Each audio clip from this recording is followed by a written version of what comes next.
Μάρκετινγκ, μαγικά και πολλά λεφτά. Αυτά τα υλικά επιλέχτηκαν για να φτιαχτούν οι τέλειες υπηρεσίες. Αλλά ο καθηγητής Ντροπόνιουμ έριξε κατά λάθος ένα συστατικό παραπάνω. Το χημικό π. Και έτσι γεννήθηκαν τα 3P των υπηρεσιών με τις σούπερ δυνάμεις τους. Οι άνθρωποι, οι διαδικασίες και το περιβάλλον που έχουν αφιερώσει τη ζωή τους στην καλύτερη εξυπηρέτηση των καταναλωτών.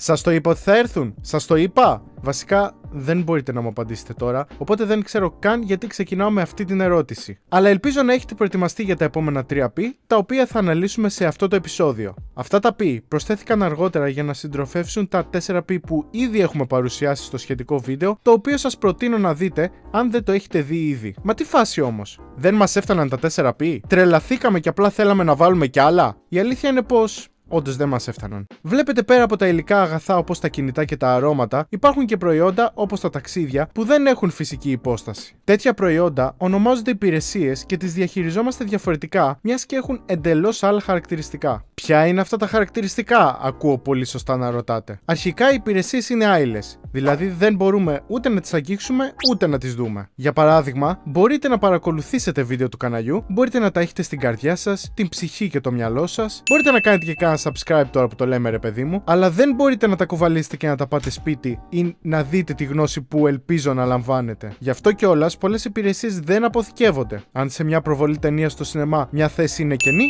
αυτό ήταν. Πάπαλα. Αυτή είναι μια υπηρεσία που δεν δόθηκε και μια κενή θέση σημαίνει σίγουρα χαμένα λεφτά. Γι' αυτό κιόλας είναι πιθανό να βρείτε πολύ φθηνά εισιτήρια σε πτήσεις την τελευταία μέρα. Σε ένα ακραίο παράδειγμα, αν μια αεροπορική μπορεί να πουλήσει ένα εισιτήριο μόλις για 200 ευρώ για ένα τεράστιο ταξίδι την τελευταία στιγμή, θα το προτιμήσει από το να χάσει αυτή τη θέση τελείως και να βγάλει 0. Επίσης, μια υπηρεσία δεν είναι ποτέ ίδια. Θυμάστε τότε που πήγατε στο ταχυδρομείο, δεν περιμένατε στην ουρά και εξυπηρετηθήκατε γρήγορα, με αποτέλεσμα να σας φανεί σαν μια απλή διαδικασία ρουτίνας? Ναι, ούτε εγώ. Αλλά έχουμε μια διαφορετική κακή εμπειρία κάθε φορά που πηγαίνουμε. Κάποιες φορές θα τσακωθούν δύο άτομα με αποτέλεσμα να μας χαλάσουν τη μέρα, άλλες φορές θα δούμε με απογοήτευση πως δεν προλαβαίνουμε να φτάσει η σειρά μας μέχρι να κλείσει το ταχυδρομείο, και άλλες φορές απλά θα πρέπει να φύγουμε γιατί έχουμε να κάνουμε δουλειές, με αποτέλεσμα να ξέρουμε πως πρέπει να γυρίσουμε εκεί ξανά.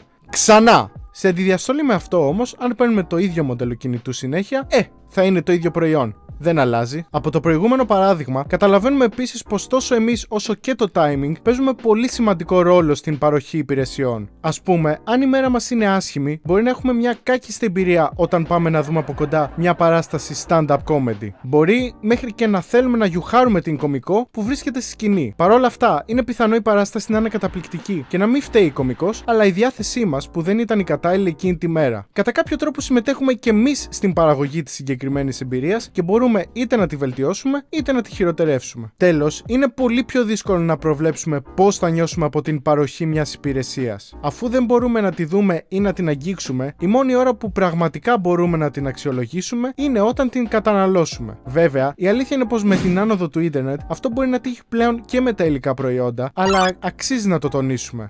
Για όλους τους προηγούμενους λόγους, λοιπόν, οι υπηρεσίες χρειάζονται μια ιδιαίτερη αντιμετώπιση και οι μαρκετήρες οφείλουμε να σκεφτούμε διαφορετικές στρατηγικές. Έτσι, δημιουργήθηκαν 3 ακόμα P του marketing: οι άνθρωποι, οι διαδικασίες και το περιβάλλον. Λέγονται 3P γιατί προέρχονται από τις αγγλικές λέξεις people, process και physical evidence, και γιατί προφανώς πρέπει να κάνουμε marketing ακόμα και για να προωθήσουμε μια θεωρία στο ίδιο το marketing. Ας το παραδεχτούμε πως το 7P είναι πολύ ωραίο μαρκετιστικό όνομα. Αλλά τέλος πάντων, τι είναι αυτά τα συν 3P? Θα ξεκινήσουμε με τους ανθρώπους, που είναι ίσως ένα από τα πιο σημαντικά στοιχεία του σύγχρονου marketing. Το συγκεκριμένο P αναφέρεται στο προσωπικό που έρχεται σε επαφή με τα άτομα που καταναλώνουν μια υπηρεσία. Όπως φαντάζεστε, το προσωπικό πρέπει να είναι κατάλληλα εκπαιδευμένο, να ξέρει μέχρι και τι λέξεις πρέπει να χρησιμοποιεί, να μιλάει με ευγένεια και να αποπνέει έναν αέρα θετικότητας. Έτσι, θα μπορέσει να μειώσει λίγο τις αμφιβολίες για την ποιότητα της υπηρεσίας και θα ενισχύσει την εμπειρία. Τα άτομα που δουλεύουν στις συγκεκριμένες θέσεις αποτελούν κλειδί για τις επιχειρήσεις. Οπότε, πέρα από την κατάλληλη εκπαίδευση, οι εταιρείες οφείλουν να τα προσέχουν και να τα σέβονται. Αυτό είναι βασικά κιόλας το αυτονόητο που πρέπει να κάνουμε με όλο το ανθρώπινο ανθρώπινο δυναμικό μας, αλλά επειδή πολλές φορές βλέπω να συμβαίνει το αντίθετο, πρέπει να το τονίσω. Επόμενο P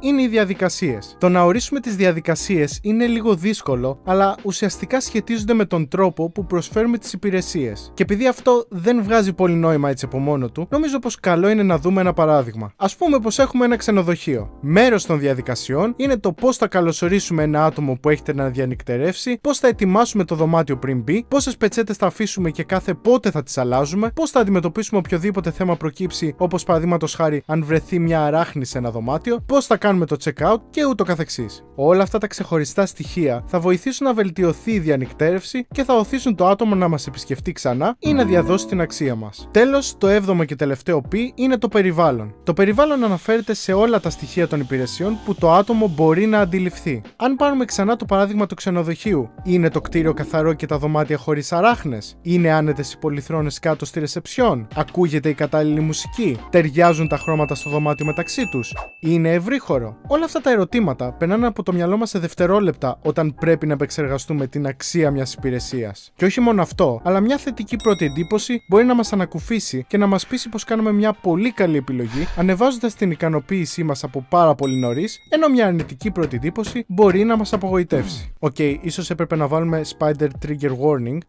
Πάει τώρα, συγγνώμη γι' αυτό. Αυτά ήταν όμως τα συν 3P του marketing. Όπως είδαμε, τα συγκεκριμένα P έχουν βασικά άμεση σχέση με στρατηγικές αποφάσεις που παίρνουμε για την προσφορά των υπηρεσιών. Γενικά, οι υπηρεσίες λόγω των χαρακτηριστικών τους είναι πολύ πιο δύσκολα διαχειρίσιμες από τα υλικά αγαθά, οπότε τα συγκεκριμένα P είναι εξαιρετικά εργαλεία για να μας οδηγήσουν στην καλύτερη ικανοποίηση των πελατών. Και αυτό γίνεται ακόμα πιο σημαντικό αν λάβουμε υπόψη μας τον θετικό ή αρνητικό αντίκτυπο που μπορούν να έχουν τα reviews. Επειδή δεν μπορούμε να έχουμε τόσο καλή ιδέα για την ικανοποίηση που θα λάβουμε από μια παροχή υπηρεσιών, τα reviews μπορούν να μας βοηθήσουν να επιλέξουμε με μεγαλύτερη ασφάλεια. Γιατί όμως τα 7P είναι πολύ πιο χρήσιμα σαν εργαλεία από τα 4 αφού αναφέρονται σε υπηρεσίες? Διότι πολύ απλά οι υπηρεσίες μπαίνουν όλο και περισσότερο στις καθημερινές αγορές μας, οπότε οφείλουμε να τις εξετάσουμε σε βάθος. Μπορούμε να θεωρήσουμε πως τα υλικά αγαθά και οι υπηρεσίες είναι δύο άκρα ενός ευθύγραμμου τμήματος. Ανάλογα με το σημείο που βρίσκεται ένα προϊόν, έχει περισσότερα ή λιγότερα χαρακτηριστικά υπηρεσίας. Σκεφτείτε για παράδειγμα την περίπτωση που βγαίνουμε για να πάρουμε έναν καφέ από μια καφετέρια. Η ευγένεια του προσωπικού είναι κομμάτι του P των ανθρώπων που εμπεριέχεται στις υπηρεσίες. Η ευγένεια η δική μας είναι επίσης πολύ σημαντική, γιατί όπως είπαμε, είμαστε συνδημιουργοί υπηρεσιών